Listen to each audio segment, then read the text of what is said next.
objet et la loi physique, on pouvait prédire l'état final. Et bien souvent, les enseignants, ils travaillent avec un étudiant moyen auquel ils appliquent une méthode moyenne en espérant avoir un résultat moyen satisfaisant. Le gros problème, c'est...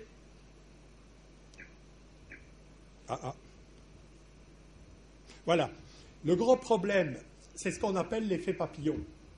C'est que malheureusement, on sait très bien que des petites caractéristiques des systèmes complexes font que les résultats peuvent être inattendus.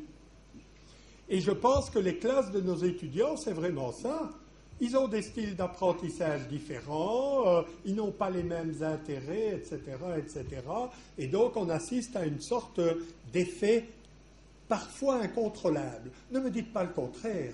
S'il était tout à fait contrôlable au sens de Laplace, on mettrait en place des méthodes de formation et on aurait 100% de réussite. Et Prigogine, finalement, nous dit que, dans certaines conditions, l'ordre peut naître du désordre. Et je pense que les enseignants doivent rester ces balises qui doivent donner les exigences, qui doivent donner les critères auxquels les étudiants doivent satisfaire.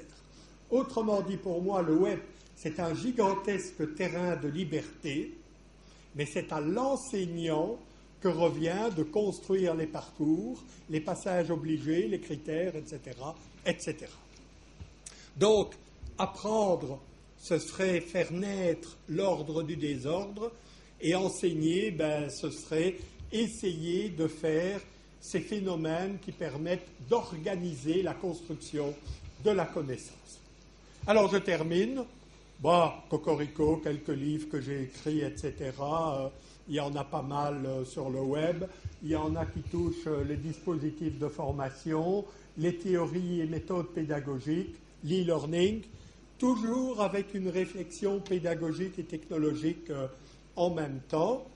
Donc ça, vous pouvez aller voir sur mon blog, il y a la liste. Des références de recherche, parce que j'ai essayé quand même, dans le temps qui m'est resté, de faire des recherches qualitatives et quantitatives sur les impacts des technologies. Et finalement, le temps de conclure.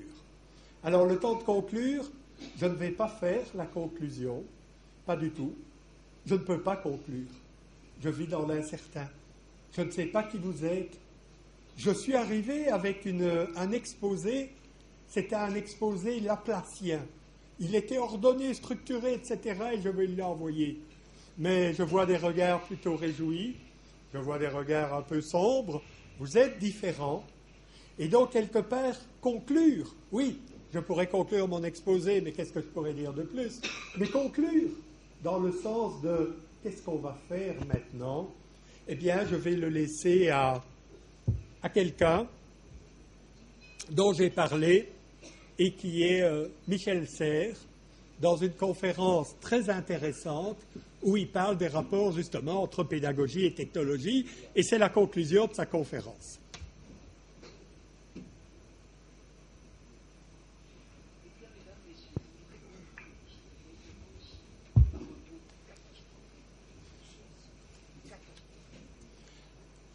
Alors, le son ne passe pas bien.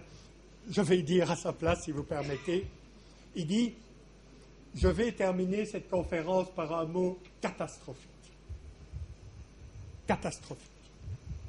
Les nouvelles technologies nous ont condamnés, c'est bien un passé, c'est pas nous condamnent, nous ont condamnés à devenir intelligents.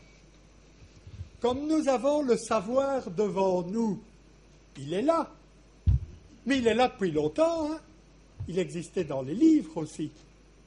Et nous n'avons pas su bien utiliser le livre. Non. Mais le savoir, il est devant nous. Et tout ce qui nous reste, c'est à aider les étudiants à construire des connaissances avec ça. Et donc, c'est à nous, enseignants, qui devons construire des dispositifs, à devenir inventifs. Si je vous ai donné l'anecdote du livre, et c'est un dernier clin d'œil, vous allez dire, mais comment vous avez pensé à ces classes inversées? Je vous donne la vérité, ce n'est pas les flipped classrooms des Américains. Marcel Lebrun, 1972, il rentre en première année à l'Université catholique de Louvain. Il veut faire la physique. Il a un professeur de mécanique rationnelle. La mécanique rationnelle, c'est un peu entre la mathématique et la physique. Nicolas Rouche. Il présente son premier cours. 20 minutes. La mécanique, c'est la science. Bonjour, je m'appelle. Bon. Et puis, il dit à ses étudiants, voilà, moi, j'ai écrit un livre de mécanique rationnelle. Et donc, pour la semaine prochaine, vous lirez le premier chapitre. Mesdames, Messieurs, je vous remercie. Le cours avait duré 20 minutes. Le cours suivant, il arrive.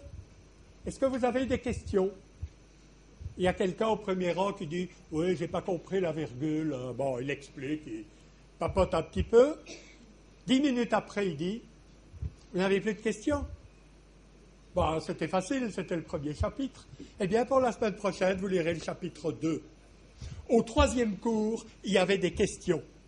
Et je n'ai jamais connu un cours pareil. Il faisait des flipped classroom. Il avait mis le savoir à distance et il profitait de l'auditoire pour faire de l'interactif. Je vous remercie.